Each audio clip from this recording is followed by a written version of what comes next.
Hello everyone, I am Tejas Thakur.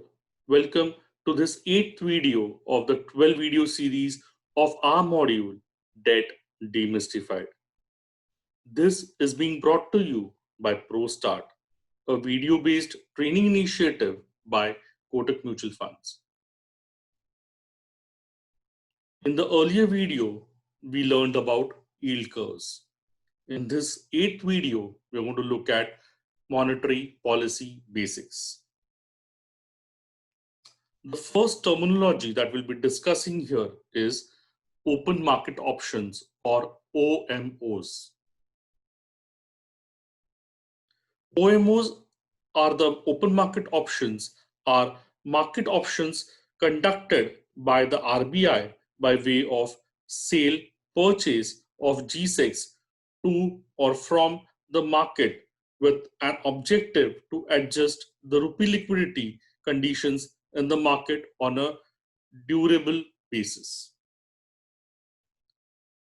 When the RBI feels that there is excess of liquidity in the market, it restores to the sale of securities, thereby sucking out the rupee liquidity. Similarly, when the liquidity conditions are tight, the RBI may buy securities from the market, thereby releasing liquidity into the market. This mechanism influences the reserve position of banks, yield on government securities, and cost of bank credit. OMOs or the open market options make bank rate policy effective and maintains stability in the government securities market. The second point in our discussion is going to be CRR or the cash reserve ratio. The cash reserve ratio is the average daily balance that a bank is required to maintain with the Reserve Bank as a percentage of its NDTL or its net demand and time liabilities. The higher the CRR with the RBI, the lower will be the liquidity in the system and vice versa. RBI is empowered to vary CRR between 15% and 3%. As of August 2020, the CRR is around 3%.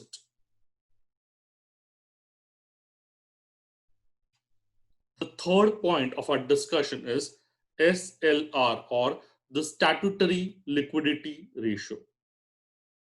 Every financial institution has to maintain a certain quantity of liquidity or liquid assets with themselves at any point of time as a percentage of their NDTL. These assets will have to be kept in non-cash form such as G-SECs, precious metals like gold, approved securities like bonds, etc. The ratio of the liquid assets to the NDTL or the net demand and time liabilities is termed as the statutory liquidity ratio. As of August 2020, the SLR stands at 18%. Next coming up is the repo rate.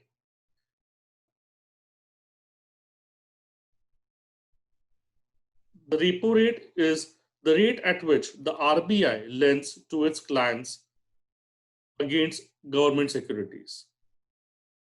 Reduction in the repo rate helps the commercial banks to get money at a cheaper rate. On the other hand, increase in the repo rate discourages commercial banks to get money as the rate increases and the money becomes expensive.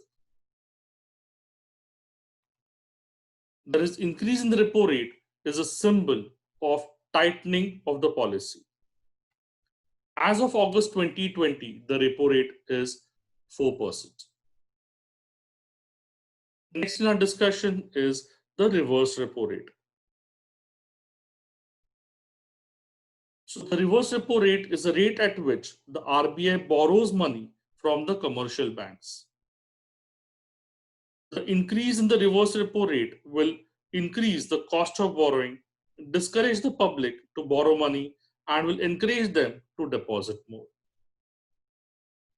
As the rate are highly available, as the rates are high, the availability of credit and demand decreases, resulting in decrease in inflation. This increase in the reverse repo rate is a symbol of tightening of the policy. As of August 2020, the reverse repo rate is at 3.35%. Now, let us also look at one more parameter, which is the bank rate. The bank rate, also known as the discount rate, is the rate of interest charged by the RBI for providing funds or loans to the banking system. As the bank rate increases, the cost of borrowing by commercial bank increases. This results in the reduction in the credit volume to banks. Hence, the supply of money decreases or declines. Increase in the bank rate is a symbol of tightening of the RBI monetary policy. As of August 2020, this rate is at 4.25%. This rate has been aligned to the MSF rate or the marginal standing facility rate, and it changes automatically as and when the MSF rate changes. So we have looked at repo rate and we have looked at the bank rate. They both appear to be similar. Are they actually similar? Let's have a look. So repo rate versus the bank rate. Are the bank rate and repo rate similar? Almost, but there are a few differences. What are those differences? Let's have a look at it. The repo rate is normally for short term, while the bank rate may be for a longer term. The repo rate is essentially for repurchase agreements where money is given in lieu of government securities, while the bank rate is for pure loans. So I hope the difference between the bank rate and the repo rate is clear now. Let's look at what we have next. Liquidity Adjustment Facility, or popularly known as LAF. LAF is a facility extended by the RBI to the scheduled commercial banks, excluding the RRBs and PDs. This is to avail of liquidity in case of requirement or park excess funds with RBI in case of excess liquidity on an overnight basis. This is done against the collaterals of government securities, including the SDLs or the state development loans. The LAF enables liquidity management on a day-to-day basis. Operations of LAF are conducted by the way of repurchase agreements, that is repos and reverse repos, with the RBI being the counterparty to all such transactions. The interest rate in LAF is fixed by RBI from time to time. LAF is an important tool of the monetary policy and the liquidity management done by the RBI. Coming up next is MSF, or the Marginal Standing Facility. Marginal Standing Facility is a facility under which the scheduled commercial banks can borrow additional amount of overnight money from the RBI by dipping into their SLR portfolio or the statutory liquidity ratio portfolio. There is a limit set and it has a penal rate associated with it. That is, there's going to be a penalty. This provides a safety valve against unanticipated liquidity shocks to the banking system. The MSF as of August 2020 is 4.25%.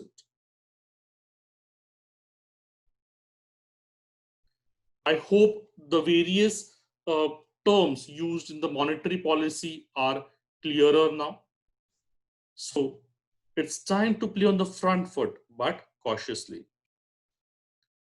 As we move left to right from low risk to high risk on the various debt products, the products in the categories are like this: liquid funds, ultra short term debt funds, short duration funds, credit risk, dynamic debt, medium term funds, and finally the long duration funds.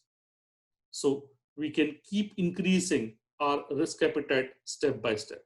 So time to notch up the risk appetite, but one at a time. This is all we have in terms of terminologies used in the monetary policy. I hope they were clearer to you. So now it's time for our quiz time. So some self-check questions coming up for you. The question number 1, are you ready for it? Right? Let's see. Define an OMO. What is an OMO? We have studied it. The first point in our discussion today. OMO, or the open market operation, are market operations conducted by the RBI by way of sale or repurchase of government securities to or from the market with an objective to adjust the rupee liquidity conditions in the market on a durable basis. I hope you remembered this. Question number 2 coming up for you. What is CRR? This is a simple one. CRR is the cash reserve ratio. It is the average daily balance that a bank is required to maintain with the Reserve Bank of India as a percentage of its NDTL, or the net demand and time liabilities. What is SLR as of 2020? This is pretty simple again. It is right. As of August 2020, the SLR stands at 18%. Once again, thank you so much for listening patiently to all our videos, including this one. This one was on the monetary policy basis. The next video, we will have a look at the credit rating. Till then, take care and thank you once again. Goodbye.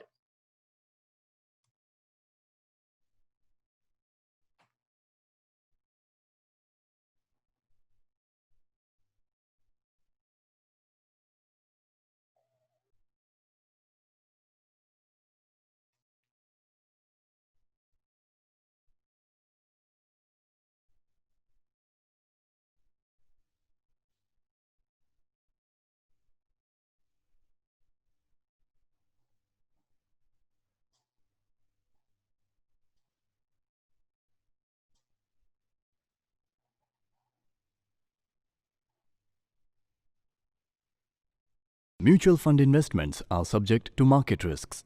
Read all scheme-related documents carefully.